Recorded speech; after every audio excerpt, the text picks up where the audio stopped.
What is the vocation that is yours that will be sustained over the years of your life?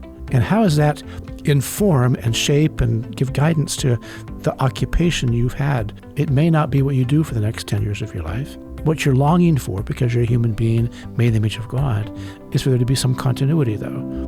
Hello, and welcome to Working with me, Dan Doriani, hosting a podcast where we explore faith, work, culture, and the way believers can make a difference in their corner of the world.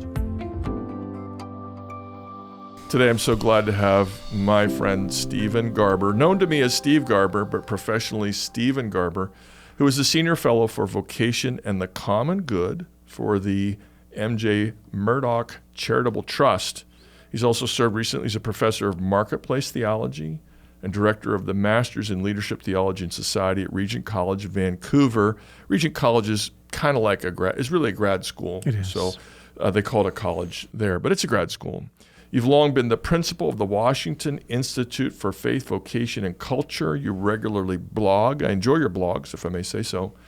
You've written 3 main books, Fabric of Faithfulness, Visions of Vocation, subtitle Common Grace for the Common Good, and very recently, The Seamless Life, a Tapestry of Love, Learning, Worship, and Work. You've had a long and, I'll say, storied and varied and effective career. Steve, when I look at somebody with a long career, I look for a through line, and I'm going to propose that you've led sort of a think tank and you've been a professor, but maybe the through line is you're a mentor. You mentor people in business, you mentor students, you mentor people in big businesses, Christian businesses, small businesses, as they try to practice their faith in all of life and especially in the workplace. Tell us more about yourself. What did I not say about you that needs to be said? And is my view that you're a mentor is that reasonably accurate? Would you embrace that, or would you adjust it a bit? I'm the son and grandson of some good men in the world. Yeah. And so in many ways, Dan, who I am, how I think is really formed out of me being gifted by my grandfathers and my father. I would say that the questions of vocation and work principally grow out of my watching my grandfathers at work. My father had this interest for the whole of his life. How do you help a farmer plant a seed and have the seed grow into a healthy plant over the course of the next 5 or 6 months? I thought I would do that too because I was his son, but I didn't like biology and botany like he did, and I didn't know what I was going to do with my life. I think my question in many ways, if there's a thread through line, it would be not so much planting of seeds in the literal soil, but taking the first parable of Jesus, the seed in the soils, and thinking, so what's that one about actually? Why is it seed in soils like that? And to see that, in fact, it really is a story about what are you going to do with the word of the Lord in your life? How are you going to work it out in your life? Do you really hear the word of the Lord and understand it? Because, of course, the language of the text is understand means to work it out in your life. To bear fruit. Yes. Yeah. So I think in many ways that has been, a surprise to me, but looking back, thinking, I am my father's son. I'm not my father in every way, though, and his questions were not my questions, though in some deeper sense we had followed similar questions in life. His about growing a literal plant, mine in some ways growing a life, seeing a vocation be identified, stepped into early on in life, but can you actually keep at that, sustain that over the course of your life? Yeah, so we might say growth of plants and growth of people. Yeah.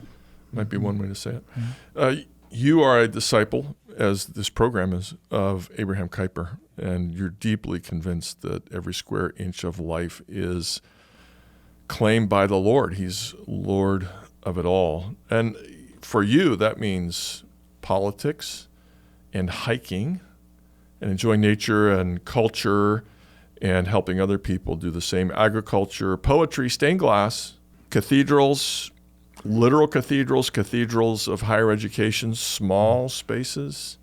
You're a man who wants to bring the faith to bear in every square inch of life, it seems to me. How do you go about doing that? What's the core or essence of the way you approach that? I think you have to believe it's true, Dan. So if you don't believe it's true, you won't keep at it very long.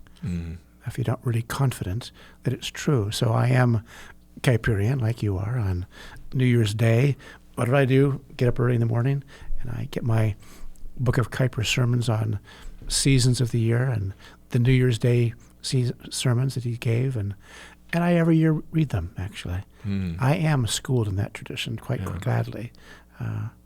But I would say, I'm also a student of Lesslie Newbigin, and I love the language of proper confidence, one of the titles of his books. Yep. What's proper? Tell us what that means. What does proper confidence mean? Well, it doesn't mean, the book is principally a critique of the Enlightenment.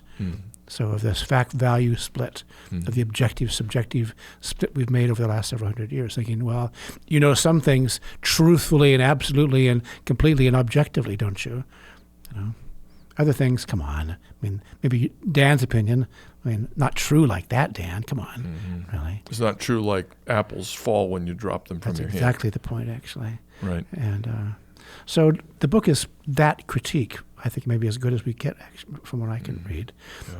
But the argument is that we don't live honestly in that world as Christian people. The church is not really embedded in that, though it surrounds us all around.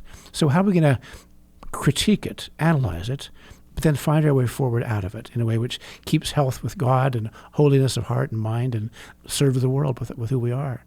So he argues that we have access by the grace of God to a proper confidence.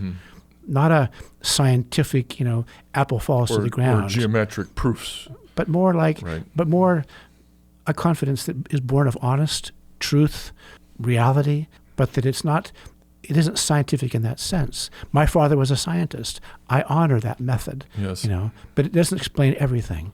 And it doesn't explain, I know that my wife and my children love me. It cannot speak to that. And they know that I love them. It cannot speak to that. Right. Yeah. So you can't demonstrate that syllogistically. Yeah. But you can know it. But you can know it, and so if Newbigin, takes up that question, deep in that book is the work of Michael Polyani. Yes.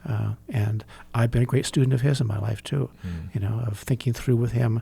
So here is this world-class, globally renowned, Nobel Prize pathway scientist. World War I happens, he's a Hungarian Jew. World War II happens, he's still in Europe, thinking what happened to Europe in the 20th century, 2 world wars. He left his chemistry lab at that point, took up the question of knowing afterwards. And his argument was that we don't actually live in that world. Or not most of the time, at least. Sometimes, in the lab. So he says, which is truer? Who has the more truthful knowledge of bicycle riding? Yes, he says, I could ask the 5-year-old little girl who learned how to ride a bike recently, do you know how to ride a bike? Of course you know how to ride a bike. Everyone knows how to ride a bike. He said, well, let me give you this one piece of paper. Taken from the Nobel Prize winning physicist. Of what it takes to ride a bike, yes. And he says, give this to the little girl and say, well, make sense of this. It's incomprehensible to her, of course. She doesn't know what it means. It's incomprehensible to most adults. But she says back to him, but I do know how to ride my bike. Right, exactly. And Polanyi's question is, so who has the more certain knowledge? Right. So let me just, since we're on Polyani for a minute, of course, he has a wonderfully helpful, it could be stinging, I suppose, from a certain perspective, but a wonderful critique of the way science occurs. It speaks to the world of faith and work, which is, you may use your method, but who chooses what you're using your method on? How do you choose what problems you're going to address? Yeah. And how do you decide this problem is worth even considering and that one is not? And of course, as we know, that question, what's worth studying and what isn't, changes vastly, and that's certainly not scientific. That has to do with our core values. And I think Polanyi is the first person to say, other people have said it, of course, but I think he made it part of the common parlance of the world of science and the way in which ideologies shape what we do. And it's germane to people it's good thinking, Dan, who are scientists, who are listening, who are engineers and researchers. You got to let your faith dictate what you're considering we're studying, what problems you try to solve for a month or 10 years. We love Polyani. Yeah. We have a lot of common. I'm going to jump to this. I wonder if you would talk about this. You and I have an enormous number of similarities. The list is ridiculously long, including the authors we think are important, like Newbigin, Kuyper, Polyani, the bad guy, Singer, the Cure, McIntyre. We both love the outdoors. We love to hike. We love our families. The list is. We both love to analyze movies and song lyrics. The list is ridiculous, but we're very different people. Yeah, we are. Very different people. And people can have a lot of similarities and work side by side and not necessarily understand each other or not know how to get along. Do you think that's true? I think that's a faith and work issue. I'm not saying we don't get along. We do. I'm saying you can have an enormous number of similarities and be very different people. So what does it mean, Daniel Doriani, professor that you are, theological and biblical interest in this world, but what does it mean to be one flesh with a woman, the very same in some sense, and yet be so deeply different from that same woman? Yeah, right. That's for sure. So how is it possible that actually, you could say, I promise my whole being to you. Yeah. She makes the same promise to you. And then you find out in a week that we're different like that. Really different. Right. I would just say, in my mind, that's the way of life, really. I'm a great student also, Dan. We didn't mention him yet, but of Wendell Berry. Yeah, right. Another interest we both have. And he has, books and books and books, but some of them are books of essays. Right. I was surprised the first time in reading one of his this essay where he says, you see, it's a lot like marriage. He was looking at some kind of, geographical, agricultural question. I'm thinking, what do you mean a lot like marriage? But then I find out that almost every essay he writes, Dan, he says the same thing. Yeah, he has an abiding interest in marriage. Even in his best book, the name the barber, I can't say his name. Jaber Crow. Yeah, he doesn't get married, but he's kind of married to Jesus. He's kind of married to. And you could say, I don't want to give the story away. It's a re-study of the monastic kind of dedication. But let me ask, can I just stick with it a second? How would you counsel people, you work with businesses, Christian and non-Christian. What would you say to people who are very different, but for some reason they don't get along? We have Lencioni writing his books like the dysfunctions of teams and 6 kinds of creative genius or working genius. And, there's a lot of study of why teams don't mesh. What do you say? Do you say it's a lot like marriage? Sometimes, it is like marriage. Of course it is, Dan, because it has to be. But sometimes they do and sometimes they don't mesh. Yeah. Isn't that true? Yeah. Sometimes you just think, it was a good idea. We tried. This didn't work really, And there's heartache, maybe there are tears, maybe there's anger, but sometimes it just doesn't work very well. Yeah. But I do think on the other side of it that because it is a capital R reality, that it's a lot like marriage, that even the best of businesses have different kinds of people working for them and working at them, really. Yeah. I'm involved with a project right now. It has, just physiologically, a 5'6" kind of a guy and a 6'5" kind of a guy. Oh yes, right. One is European personality and European. One is very American personality. Yeah. And the one is politically left. One's politically right. Do they collaborate well? They've done this for years. Really. Oh, good for them. But they talk about it. Yeah, right. And you have to kind of decide what matters most to us if we're going to keep at this together. I just want to pause. Which is a lot like marriage. Yeah, they talk about it. Because I think when teams don't function well, it's often because somebody's afraid to talk. Yeah. Or afraid to tell. Telling whole truth can be dangerous, of course. It can interfere with speaking the truth in love. But they don't tell enough of the truth. Yeah. And so they can't work their way through their issues. That is true. So I'm going to go to early life. So you've been in D.C., Washington, D.C., most of your life. Yeah. And you live in the leafy suburbs. I don't mean to say you're a prosperous person, but you like to have some land around you and trees and flowers and a little bit of nature. Mm-hmm. So yet you're in D.C., which is very much a city. And a lot of your life has, in the early stages especially, you helped mentor people who want to go into politics.